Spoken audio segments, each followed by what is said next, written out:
Hey everybody, welcome to Grace with Paul Gray. It's nice to have this great weather and to be outside again. Well, today I want to talk to you about a very, very special thing. I'm not sure how many of you are familiar with these. You know what that is? Anybody seen these before?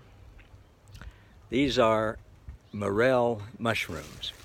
And I've got a little bag here full of them.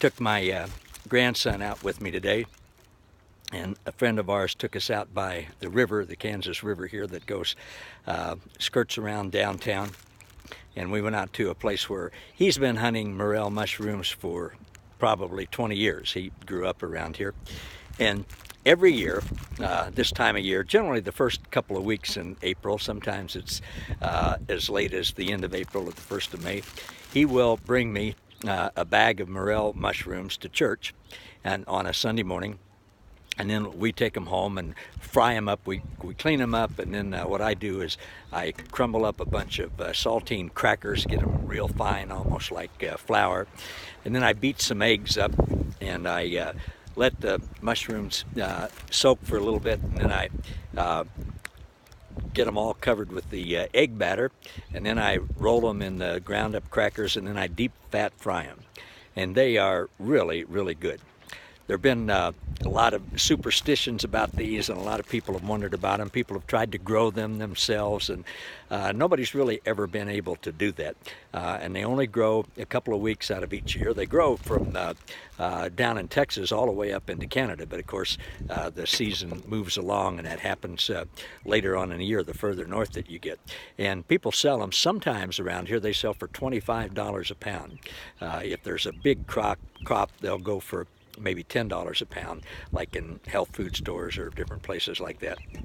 And my friend never sells them. He just always gives them away. He's got the greatest heart of anybody I know. He just is always willing to help anybody and everybody with whatever they need. He actually goes around and finds things that people set out on the curb for people to come up and pick up, you know, like they don't want anymore, things like dishwashers and washing machines and air conditioners and all kinds of things. And then he will take them, he's got a real knack for this, fix them up and give them to people whom he knows needs them but can't afford them. And when he goes to find mushrooms, sometimes, because he knows where the places are, he'll find just, you know, bags and bags and bags of them. And, you know, he'll keep a few and eat them himself. He always says that he gives me the first bag that he gets, and then he gives other bags away, and he'll fix a few for himself. But he just got the greatest heart.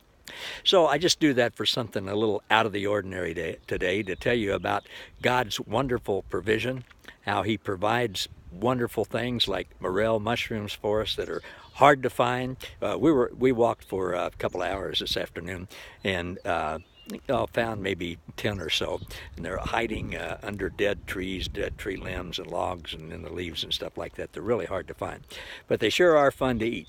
So thanks for letting me indulge you, pun intended. If you ever come to Lawrence, Kansas this time of year and I have any extra, I'll share them with you. See you next time. Bye-bye.